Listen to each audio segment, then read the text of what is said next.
Welcome, everyone, to the NoDQ.com live recap of AEW Dynamite and part of Collision. It is the Fyter Fest special from AEW 2025 edition. Tony Khan was hyping up this episode of Fyter Fest as a free pay-per-view, much like the first Fyter Fest in 2019. I'm still not sure why this show is even a thing as far as the name goes. It was a joke on the Fyter Fest, which was a complete disaster back in like 2017 or 2018. That joke was from 2019. Why are they still doing a show called Fyter Fest? I'm not sure. But anyways, let's talk about Dynamite and a little bit of Collision. I decided to not go the 4 hours. I could not do it. I'm exhausted right now. It's been a long day. I got to meet up with my good friends, Sun Goshuaku and Steve-O in Chicago. It was awesome to meet up with them. Long day. I tried, but at the end of the day, I just wanted to recap the main stuff that happened on Dynamite, and we got a little bit of angle storyline on Collision. I do have Collision on as we speak. If anything significant happens, I'll talk about it, but let's get to Dynamite. And shout out to anybody that's watching this. I know it's late for a lot of people, but I appreciate you tuning in live. Shout out to Steve-O, who I met tonight. Steve-O said, "Great seeing you today. Enjoy the Chicago visit." Thank you for that, Steve-O. Much appreciation to you. It was awesome to see you and Sun. Hopefully we can make it happen again sooner than later. All right. We opened up with Will Ospreay cutting a promo in the ring with Tony Schiavone, and they were talking about Swerve Strickland. Ospreay said he's friends with Swerve, and he wanted to make it clear that the real enemy is Jon Moxley. And if they could just put their differences aside, if they all work together, they could take out Moxley and the Death Riders. Ospreay said AEW has momentum right now, and the only thing that sucks about AEW is Jon Moxley's the champion.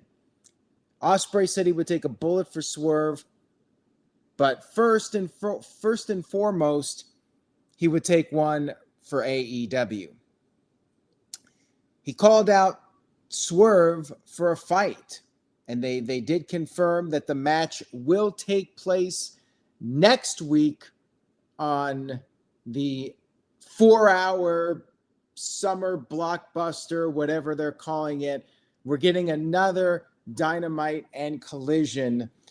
I will probably do the same thing I did this week.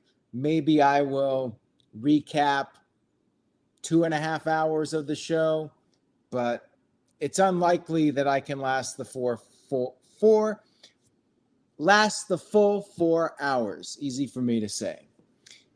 Especially if they don't really save anything significant for the end. Like if you want people to watch the whole 4-hour block, you have to put something significant on at the end to draw people in. But I'll talk more about that at the end with my overall thoughts on the show. We had Lio Rush and Action Andretti interfering, or I should say interrupting Ospreay's segment. And Lio said he has a point to prove. He said the worst thing about AEW is actually Will Ospreay. And Ospreay said he was ready to fight, and they did confirm a match for later on in the show, Will Ospreay versus Lio Rush. Now, we'll talk about that. I will give my thoughts on that match in just a little bit. Opening segment was fine, but the real key here is they set up a big match for next week, Ospreay versus Swerve, and then on this show, it's Ospreay versus Lio Rush. Just saying. And for those of you wondering, Money in the Bank is this weekend. That's why they're not doing Collision on Saturday. So they're like, screw it. We'll just throw Collision on after Dynamite, call it Fyter Fest, make it a 4-hour show, and see if people watch. Our first match of the evening was Jon Moxley versus Mark Briscoe. And I thought that this was a good match, predictable. Briscoe is basically putting over other people at this stage of the game. Moxley's not losing. He's the world champion. It's predictable. Briscoe did get in some offense, and Moxley actually did need some help to beat Mark Briscoe because you had Wheeler Yuta interfering not once but twice. First time, he threw Briscoe into the ring post, and Briscoe got busted open. Moxley, of course, targeted the wound like a shark. But then Briscoe fought back, and then Yuta sent Briscoe into the post, or I think into the steel steps, arm first, and then Marina Shafir threw Briscoe back in the ring. Jay somehow managed to hit the Jade Driller, but could not make the pin right away. And then Moxley was able to target that bad arm. Then he stomped him, put on the Bulldog choke, and Briscoe countered out of it into a pin attempt, but Moxley then reversed it back into the choke, and we had Briscoe pass out, and Moxley was declared the winner. So it was pretty much exactly what I figured it would be. Predictable, good match, standard. Our next match of the evening was Toni Storm, the women's champion, and Mina Shirakawa going up against Julia Hart and Skye Blue. Now, maybe the funniest thing about this was Mercedes Moné was at ringside, but they changed it up. She was having a nice steak dinner. She had a steak. She had a glass of wine. She was just enjoying herself. And this was a fine tag team match, pretty standard. They worked over Mina for a while, and then Toni came in, and Toni and Mina were teasing that they would kiss again. They did their double team moves, the double suplexes, and then Toni put on the chicken wing submission. Skye Blue lost, tapped out, submitted, whatever. And then after the match, Toni went over and ate Mercedes' steak, took a drink of her wine, and was having a good time. And she was eating the steak like a caveman. So it was entertaining for what it was. I like how they changed it up a little bit with Mercedes having the dinner. Michael says Mercedes was annoying during the match. Well, she's a heel. She's supposed to be annoying. We had MJF backstage approaching Will Ospreay, and I'm not sure where this is going. Maybe they're going to do the match at All In because they're doing Ospreay versus Swerve next week. MJF said that Ospreay needs to stay out of Swerve and Page's business. MJF said Ospreay cannot beat Hangman Page, said they're animals. Ospreay then responded, said MJF has no chance of beating Page on his best day. And then MJF with the figurative low blow, mentioning Ospreay's son. And that's when Ospreay got in his face. But then the Hurt Syndicate came in. Bobby Lashley stared down Ospreay, and MJF was, all brave there with his backup. It was entertaining. And then we had the Hurt Syndicate come to the ring for a promo. The crowd was cheering for Bobby Lashley. This week's show was in Denver, not too far from Colorado Springs, where Lashley is from. He got a huge reaction, basically a hometown pop. And the crowd was also cheering Shelton Benjamin, but then they booed MJF. I do want to note, I liked the crowd. I liked the venue. It was a smaller venue, but it looked good on TV, looked full. I liked the vibe. They're definitely doing a better job of booking smaller buildings and it creates for a better atmosphere. So I do want to give AEW some credit on that one. Now, we had this promo from the Hurt Syndicate, and MVP wanted to know where the best tag teams were. And MJF, who was referred to as the Young Genius, said he still wants his gold, his world title back. He said he's going to have to start wrestling again, so he's got to beat everybody, all the top contenders. And he said that one of the top stars in Mexico is Mystico. He's going to watch Mystico wrestle next week, and maybe MJF said that he'll have a match with Mystico. I do not care about this. This is not what I'm interested in seeing. Just time filler for MJF. It is what it is. Let's be real here. Then we had Speedball, Mike Bailey, Komander, and Kevin Knight, basically all the random baby faces getting together as a trio.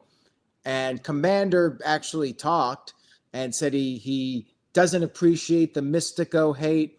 And he said Lucha Libre's being disrespected. And he wanted a match in Denver. But MVP said absolutely not, because they haven't earned it. And Matthew brought up in the chat the little names that he used to insult them. And then we had a trios match, which was Speedball, Komander, and Kevin Knight versus Rush, Beast Mortos, and Dralistico. Beast Mortos is basically an enhancement guy. Anytime he's in a match, he's probably losing. It was fun, though. It was a fun little trios match, lots of action. Crowd really enjoyed it. They were chanting, "This is awesome." I like how the bad guys picked up Mike Bailey, and the three of them carried him over and tossed him outside onto his teammates. And then after the commercial break, we had things start to break down with everybody. Everyone's in, doing the big moves, and it was back and forth. And then Bailey took out Mortis with one of his signature kicks, and then Komander wiped out the other two with a dive, and then LA Knight finished off Mortos with the UFO frog splash. So again, predictable. Figured the good guys were winning this one, especially when they're challenging the Hurt Syndicate. I mean, they're not going to challenge the Hurt Syndicate and then lose their match. So another predictable but good match. Kind of the theme of this show. Shout out to Sun. Met up with him today, just like Steve-O. We had a nice dinner tonight. Sun says, so far, have you enjoyed AEW better in 2025 than 24? I would say so. I will say this. I feel like they're back on track to a degree. Now, I'm not going to go as far as to say, like, they're going to be back to where they were in 2021. But last year, it felt like they were on the decline and people were really losing interest in the product. But now it seems like they're starting to slowly get some fans invested in AEW again. And with WWE maybe at the start of a decline, this could be an opportunity for AEW. But I still think they got some issues they got to work on, which I will talk to in a little bit. And by the way, make sure you guys follow Sun. Check out his YouTube channel. He works his ass off. He puts out great content, so make sure you guys go follow Sun on YouTube. All right, let's move on here. We had MVP coming out there and giving credit to the trio, the Speedball trio, and said that next week they'll get their trios match. Then we had a fight breakout. Knight and Bailey and Komander were able to hold their own against the Hurt Syndicate, but more filler. I mean, yeah, Hurt Syndicate is winning next week, and this is just more time filler for these guys.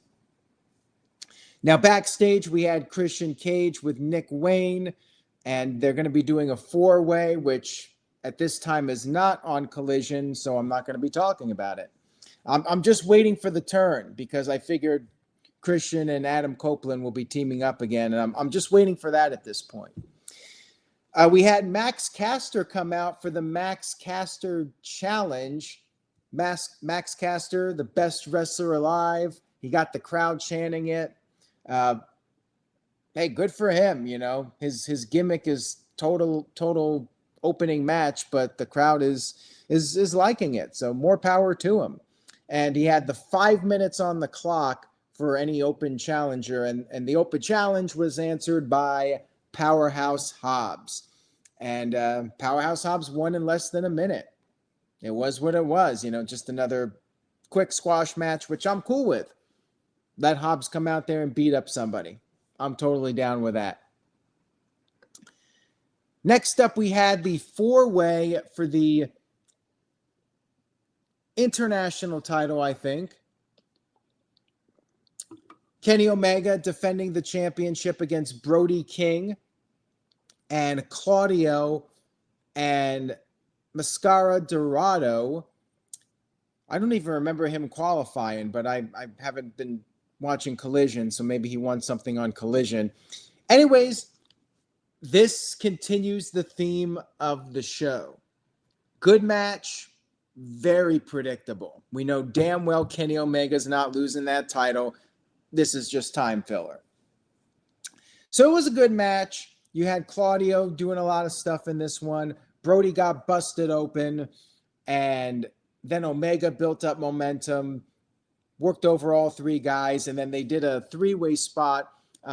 Claudio with the uppercut off the top, the Doomsday uppercut to Brody King, and then he gave King the big swing. He hit him with the neutralizer, but then Omega broke it up. And then Dorado did some offense, you know, some good lucha things. Crowd was into him. And he even came close to beating Kenny Omega, but then Omega countered the Hurricane Rana and pinned him with the one-winged angel. So it was exactly what I expected here. Good match, predictable outcome. You know, that is the slogan of AEW Dynamite. Forget where the best wrestle. It's where some of the best have very predictable matches. That's what AEW is all about. And I will talk more about this here in just a few moments. Now, after this was over, Okada came out. Okada came into the ring, and they each held up their championship. So again, we all expected this. I mean, they planted the seeds for this several months ago when they were standing in the ring with the all-in graphic in the background. Yeah, they're going to do the match, and I really do think they should just merge the titles. To me, they're one and the same. Crowd was liking the little tease here. They chanted, "Holy shit." And then we got a little bit of a brawl. Okada tried to target the abdomen, but then Omega fought back, went for the one-winged angel, but Okada escaped. We had Ricochet backstage talking about how he was not going to be wrestling. He was watching the show. He's scouting talent for this new faction that he's going to be creating at some point. I don't really care. We have too many factions as it is. And then we transitioned, I guess, into Collision. So I'll be talking about these last couple segments here, and then I'll give my final thoughts. FTR won a match on Collision, by the way, which I won't be talking about. But I do have it on here. Apparently, Tony Khan is making some sort of an announcement. I mean, that's the old Tony Khan shtick, right, with the announcements. All right, so anyways, Will Ospreay versus Lio Rush continues the trend of the show. Good match, very predictable outcome. Will Ospreay's not losing to Lio Rush, and as a matter of fact, when they announced this, I'm like, Ospreay should be blowing through this guy in like 2 minutes. But you know what? They had a long competitive match because that's what they do. Yeah, Will Ospreay should have squashed him. Imagine Steve Austin going 10 to 15 minutes with Midian or one of those lower tier guys in the Attitude Era. Like Beaver Cleavage. Imagine Steve Austin selling for Beaver Cleavage and and Beaver Cleavage almost beating him on a couple of occasions. You know, that's pretty much what it is. Will Ospreay is supposed to be their top guy, and he is selling way too much for Lio Rush. Like, Lio Rush should be squashed in like 2 minutes. Sometimes we don't need to see a banger. We just need your top star to come off with an impressive win. Just my opinion on it. You know, I think it hurts Will Ospreay when he's this competitive with, you know, the bottom tier guy. You know, I get it. You want to make everybody look good, and, you know, you want to have the good wrestling, yada yada yada. But I just think Ospreay should have beat him in a very quick match. So that's my take on it. I know people love wrestling and they just want to see great match after great match, and they don't care if it's predictable. You know, more power to you if that's what you like. But I think your stars should be destroying the enhancement talent. They did have Action Andretti out there, and he was interfering in the match. So, I mean, you had that. He was out there trying to help out his partner. Will ended up taking them both out, and then Lio came off with the frog splash, and Ospreay, of course, kicked out. And, you know, Tony Schiavone's like, oh my God, I can't believe he kicked out. You know, I'm like, come on, dude.